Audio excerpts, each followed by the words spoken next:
Las máquinas ya están corriendo antes del amanecer.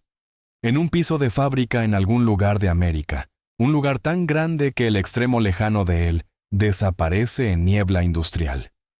Fila tras fila de aviones sentados en varias etapas de construcción. Los fuselajes acanalados de bombarderos B-17 se extienden como esqueletos de peces enormes. Trabajadores se mueven entre ellos con la facilidad practicada de personas que han estado haciendo esto por meses. El martilleo nunca se detiene. Las pistolas de remaches nunca se detienen. El ruido es enorme, constante, vivo. 11 de diciembre de 1941. A las 3 de la tarde, en una ópera dorada en Berlín, Adolf Hitler declaró guerra al país que construyó esto, la ópera Kroll. Filas de diputados del Reichstag, empacados en sus asientos en marrón nazi y gris Wehrmacht. La luz de tarde de invierno desvaneciéndose por las ventanas altas. Hitler en el podio en su túnica de gris de campo simple. Cruz de hierro en su pecho izquierdo. Insignia del partido nazi brillando bajo los candelabros. Tiene 52 años. Es el amo de Europa continental. Ha estado hablando por casi 90 minutos y no ha terminado. El discurso es un ataque personal sostenido contra Franklin Roosevelt. Plutocracia, instigador de guerra, títere de judíos y finanzas internacionales. Un hombre cuyo New Deal había fallado y quien estaba comenzando guerras para cubrir el fracaso.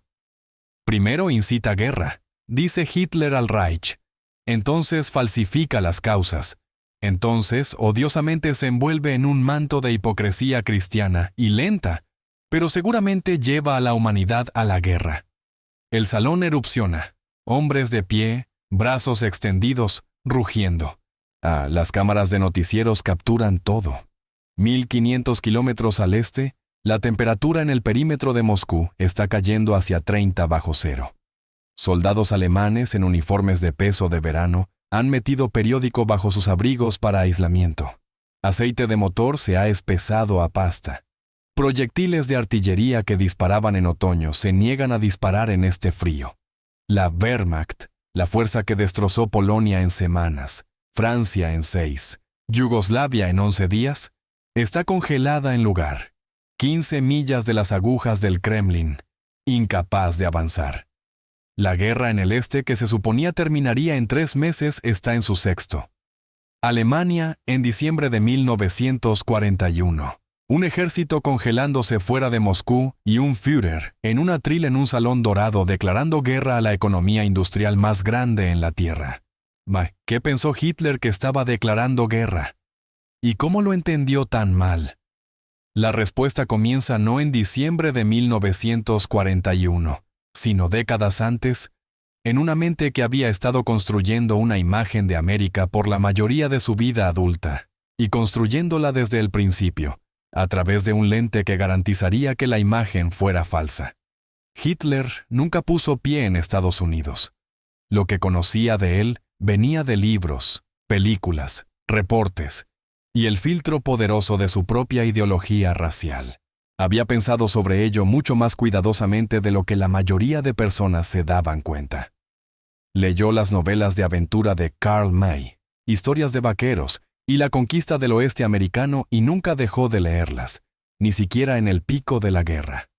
Observó películas de Hollywood y entendió la máquina detrás de ellas. Notó aprobatoriamente que ley americana había encontrado mecanismos para exclusión racial, restricciones de inmigración, los códigos Jim Crow. En 1928, Hitler alabó a los estadounidenses por haber, sus palabras, disparado a los millones de pieles rojas a unos pocos cientos de miles. Esto no era crítica, era admiración. El imperio continental que Estados Unidos había construido limpiando su frontera de pueblos indígenas era para Hitler un plano. El modelo para Lebensraum, monespacio vital a ser tallado de territorio eslavo en el este, fue dibujado en no pequeña parte del ejemplo americano.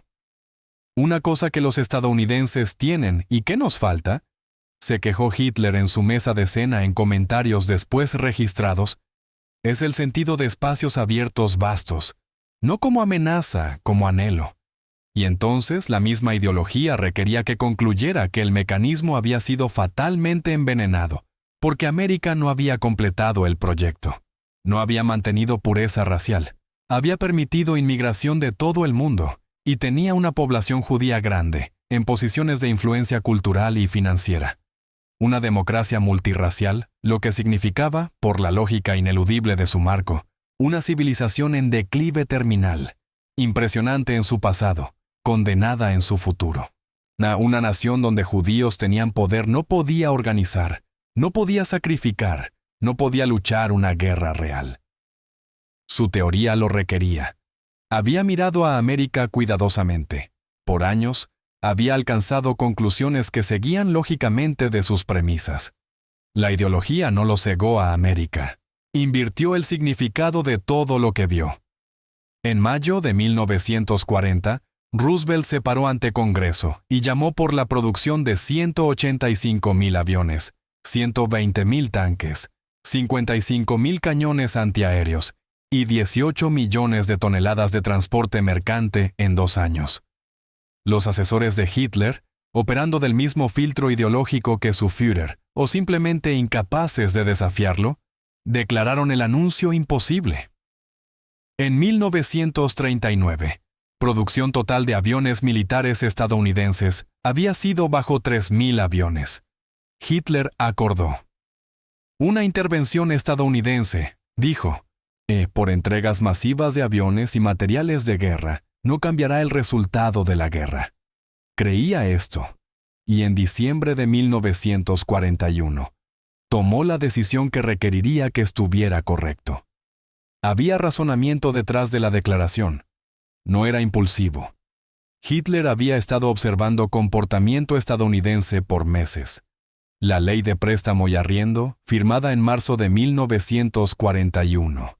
Destructores estadounidenses ya patrullando el Atlántico.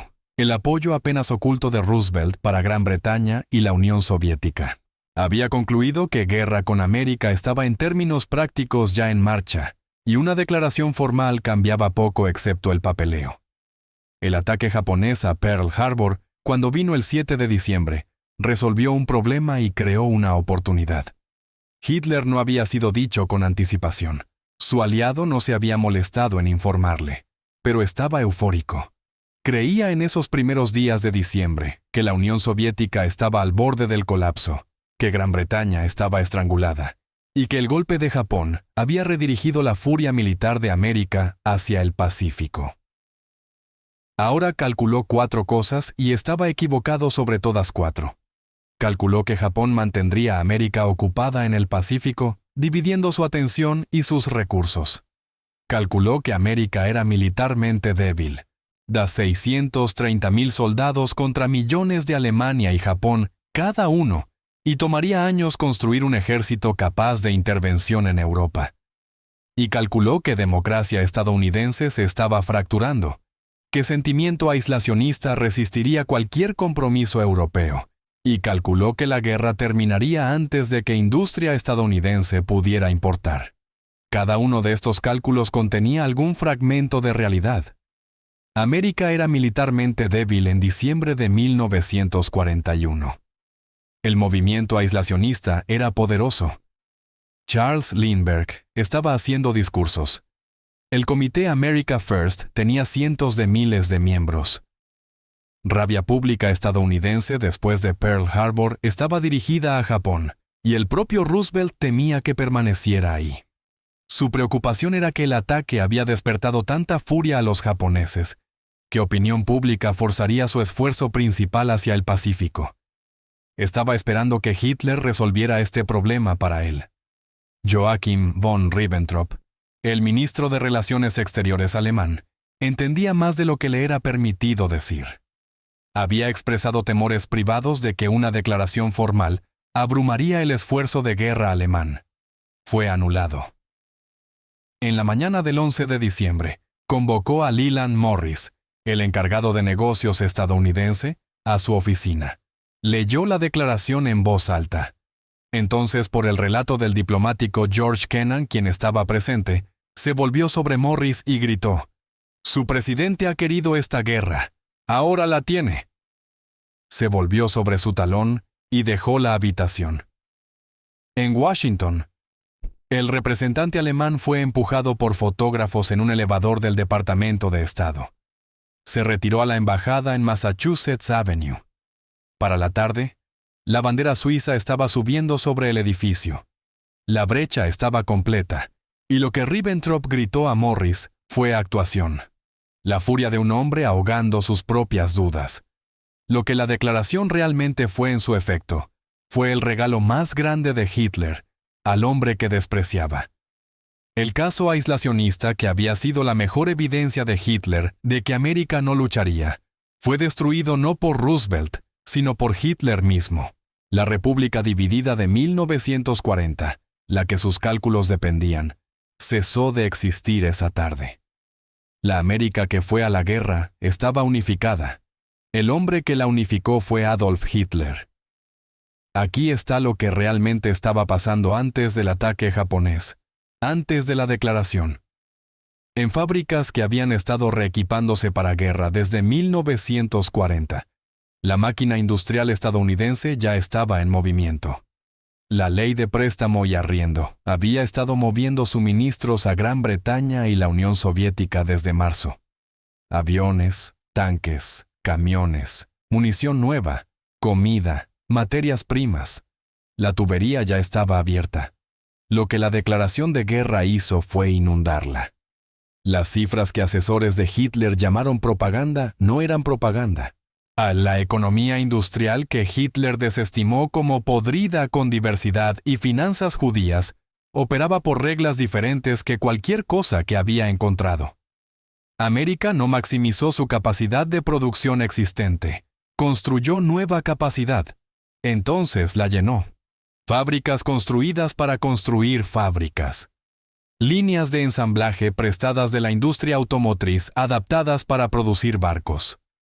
Un barco Liberty, un barco de carga estandarizado, podía ser ensamblado en 4 días en una línea de producción madura, no planeado en 4 días, ensamblado, casco completado, listo para equipamiento. Los números examinados completos describen una fuerza de orden diferente.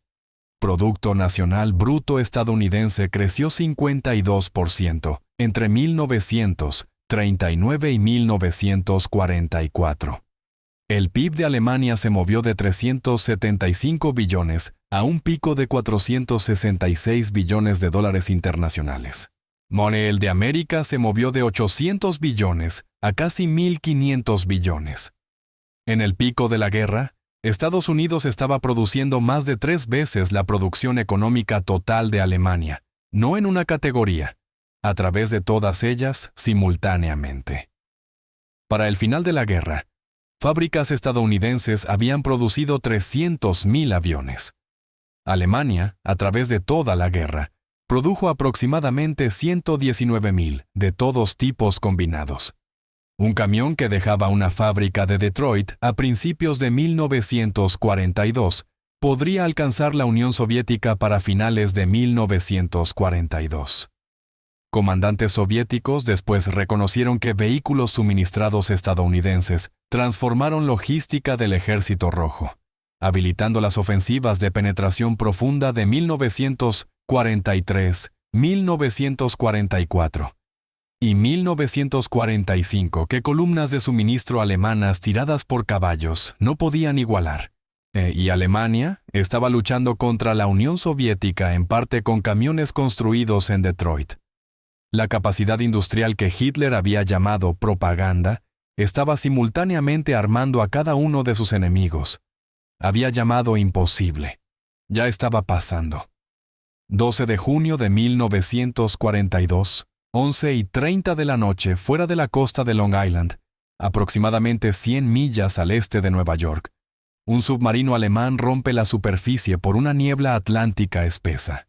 El U-202, comandado por capitán Hans-Heinz Lindner, sostiene posición en el agua oscura mientras 4 hombres trepan abajo a una balsa inflable.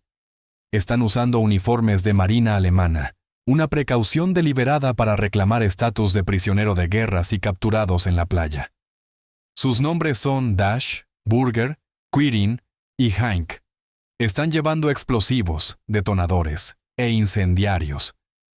Y su objetivo es infraestructura industrial estadounidense. Plantas de aluminio, puentes de ferrocarril, nodos clave de la red de producción alimentando la máquina de guerra aliada. La operación se llama Pastorius, nombrada por el fundador del primer asentamiento alemán en América del Norte. El plan llama por una campaña de 2 años.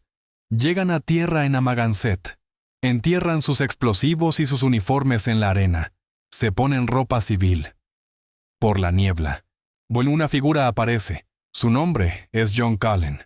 Es un marinero de guardia costera desarmado en patrulla de playa de rutina, 21 años de edad. Es el primer estadounidense que los saboteadores enfrentan. No lo dominan, afirman ser pescadores. Dash agarra a Cullen por el cuello, lo amenaza y mete $260 en su mano. Cullen toma el dinero, camina de regreso a su estación, inmediatamente reporta lo que ha visto. Dentro de horas, la guardia costera ha encontrado la arena recién perturbada. Dentro de días, Dash ha tomado el Long Island Railroad a Manhattan, se ha registrado en un hotel y llamado al FBI. El FBI no inicialmente le cree. Sigue llamando hasta que lo hacen. Para el 27 de junio, 15 días después de que U-202 salió a la superficie en la niebla, todos 8 saboteadores están bajo arresto. No han destruido nada, ni una fábrica, o ni un puente, ni un empalme. Almirante Wilhelm Canaris, el jefe del Abwehr, Servicio de Inteligencia Militar de Alemania, había reportadamente predicho exactamente este resultado. En cualquier operación involucrando más de un puñado de hombres, había observado Canaris. Alguien siempre habla. Tenía razón. Había autorizado la misión de todos modos. El historiador Hugh Trevor Roper describió el Abwehr bajo Canaris como podrido con corrupción, notoriamente ineficiente, políticamente sospechoso, corrido por un hombre más interesado en intriga antinazi que en sus deberes oficiales. Canaris había estado quietamente trabajando contra el régimen que nominalmente servía por años. Inteligencia militar de Alemania estaba siendo guiada en efecto contra intereses militares alemanes. Hitler reprendió a Canaris después de que Pastorius falló. Y ninguna operación de sabotaje fue jamás intentada contra Estados Unidos continental otra vez. La conclusión que el FBI alcanzó al final de la guerra después de investigar cada caso sospechado de sabotaje enemigo por 4 años fue esta. Ni un acto confirmado de sabotaje inspirado por enemigo había ocurrido en suelo estadounidense. Cada acto sospechado rastreado de regreso a motivo personal. Vandalismo, accidente, curiosidad de niños. Pero las fábricas corrieron sin molestar día y noche. El ajuste de cuentas, cuando vino, no llegó todo a la vez. Vino en olas, cada una rompiendo sobre una parte diferente del establecimiento alemán. Cada una alcanzando un poco más alto, ninguna de ellas alcanzando del todo la cima. En los primeros meses de 1942, comandantes de submarino alemanes tenían lo que parecía ser evidencia de vulnerabilidad estadounidense. Operación Drumbeat, Paukenschlag, envió U-boats a aguas costeras estadounidenses donde ciudades de costa este todavía brillaban con luces de tiempo de paz, silueteando barcos mercantes contra la costa. Más de 400 barcos fueron hundidos en 6 meses. Oficiales navales alemanes lo llamaron el tiempo feliz. Parecía confirmar que América podía ser sangrada. Lo que Hitler podía señalar, señalaba. Lo que los astilleros estaban produciendo, no podía ver. Para mediados de 1942, convoyes estadounidenses estaban organizados, apagones costeros impuestos, barcos de escolta multiplicándose, patrullas aéreas extendidas, la ventana cerrada. Cada barco hundido había sido reemplazado a una tasa que Alemania nunca había anticipado. El éxito temprano puede haber sido uno de los momentos más peligrosos de toda la guerra. No por los barcos que hundió, sino porque dio a Hitler un punto de datos que parecía confirmar lo que ya creía. Febrero de 1943, Kasserine Pass, Túnez. Fuerzas estadounidenses del segundo cuerpo conocen veteranos de Rommel en su primer compromiso serio. El resultado es una ruta. 2.500 soldados capturados, cientos de vehículos destruidos. Como evaluación de comandante alemán de habilidad de lucha estadounidense, varía de desprecio frío a despido absoluto. Tienen un punto. Los estadounidenses en Kasserine son verdes, pobremente coordinados. Son liderados por oficiales que no han experimentado armadura alemana a fuerza completa. Lo que comandantes alemanes no cuentan es lo que pasa después.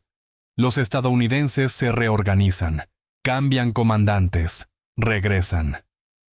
Para mayo de 1943, todo el Afrika Korps, la fuerza de Rommel, más sus aliados italianos, 275.000 hombres, se ha rendido en Túnez. La tasa a la cual los estadounidenses mejoraron entre Kasserine y Túnez, la velocidad a la cual lecciones fueron absorbidas y aplicadas, el volumen puro de equipo de reemplazo llegando de a través del Atlántico.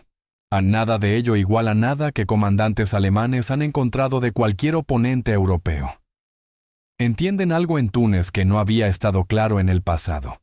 Este enemigo aprende. Dentro del Reich, Albert Speer está haciendo la aritmética. Designado ministro de Armamentos en febrero de 1942, y está acumulando cifras que cuentan una historia que nadie en círculo interno de Hitler está permitido decir en voz alta. El relato de Speer de este periodo registrado en su memoria. Dentro del Tercer Reich lleva una advertencia significativa. La evidencia posguerra lo muestra mucho más profundamente implicado en la maquinaria del régimen de lo que admitió en Nuremberg, y su retrato de sí mismo como un tecnócrata racional, cada vez más horrorizado por lo que vio. Es parcialmente una historia que necesitaba contar para sobrevivir. Pero las cifras de producción que cita están documentadas independientemente. Para 1943, la brecha entre producción estadounidense y producción alemana no es un factor de 2, es un factor de 3 y ensanchándose. Cuando Speer trae estas cifras a Hitler, recibe lo que todos quien trajo hechos no bienvenidos recibieron: rabia. Los números son fabricados. Propaganda. Imposible. Son la verdad. Pero entonces los bombarderos vienen. Finales de 1943, sobre ciudades alemanas. El sonido llega antes de que los aviones sean visibles. Un zumbido mecánico profundo que construye hasta que el cielo mismo parece vibrar.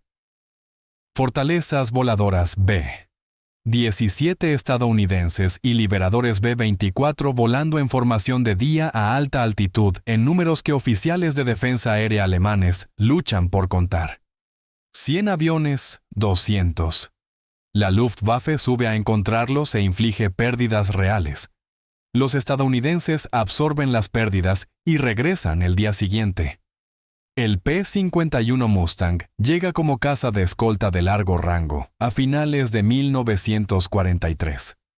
Un avión capaz de volar de Inglaterra a Berlín y de regreso, abrazando las formaciones de bombarderos por las penetraciones más profundas a espacio aéreo del Reich. La aritmética se vuelve letal. Alemania está matando aviones estadounidenses y tripulaciones estadounidenses. Y no puede matarlos más rápido que fábricas estadounidenses producen reemplazos y programas de entrenamiento estadounidenses producen nuevos pilotos. Los propios pilotos de la Luftwaffe, por contraste, son irreemplazables.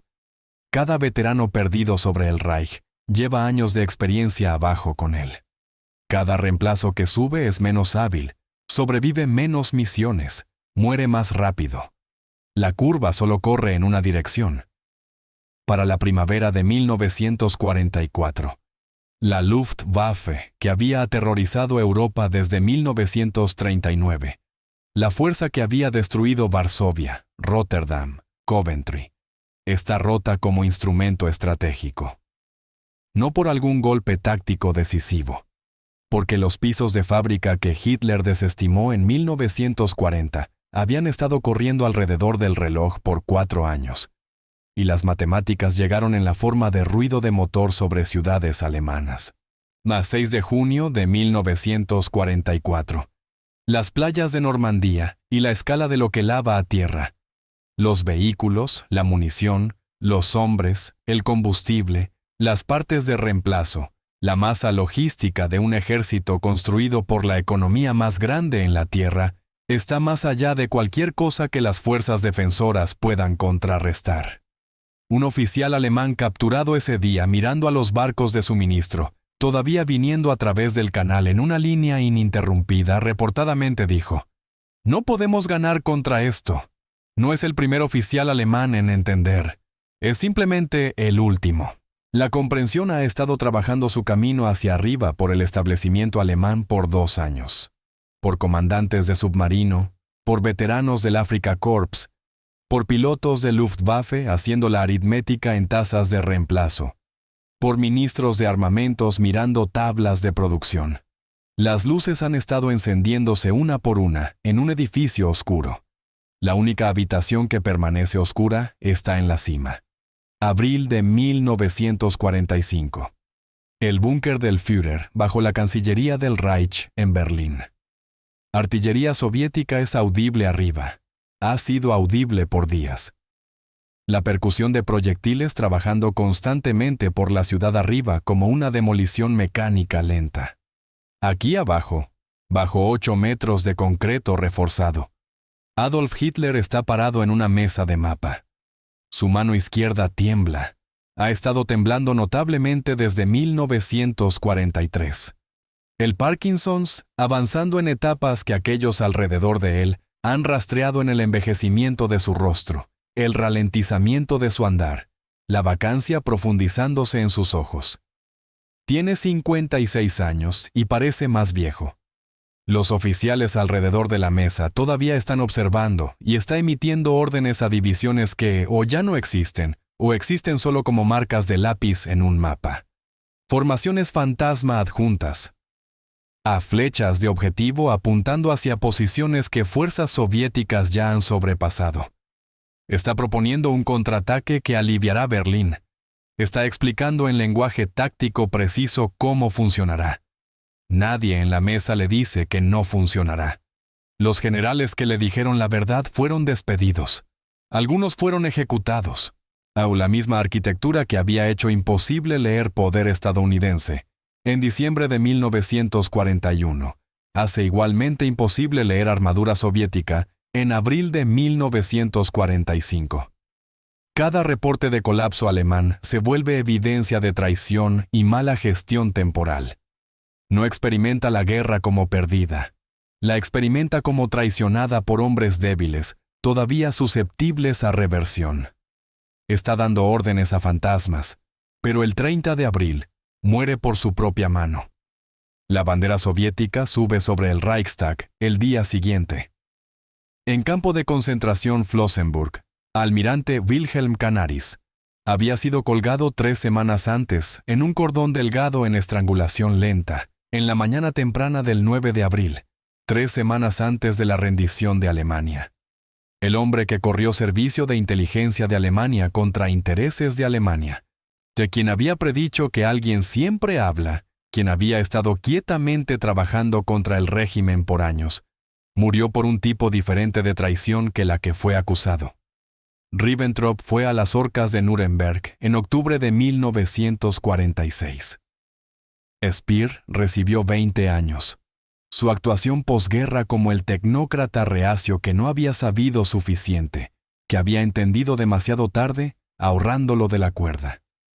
Los historiadores que vinieron después no fueron uniformemente persuadidos. Pero la cámara regresa a donde comenzó, el piso de fábrica. Las máquinas ya corriendo antes del amanecer. Las filas largas de fuselajes B-17 en la media luz. Trabajadores moviéndose entre ellos. El martilleo, las pistolas de remaches, el peso mecánico de ello, constante e indiferente y vasto. Por toda la guerra, ni un acto confirmado de sabotaje enemigo ocurrió en suelo estadounidense. El hallazgo posguerra del FBI fue absoluto. Cada acto sospechado rastreado a motivo personal. Ni una fábrica ralentizada por Alemania. ni una línea de producción interrumpida por el Abwehr, ni una explosión que no fuera accidente. Hitler había declarado guerra a un país que había estudiado por 20 años. Había leído su historia, había admirado sus métodos, había construido un modelo de él, de lo que era, lo que podía hacer y lo que haría cuando amenazado, de un marco que su ideología había construido, y del cual ninguna evidencia podía desviarse. Nunca lo había entendido en absoluto. Las fábricas corrieron. Gracias por ver Historias del Frente Mundial.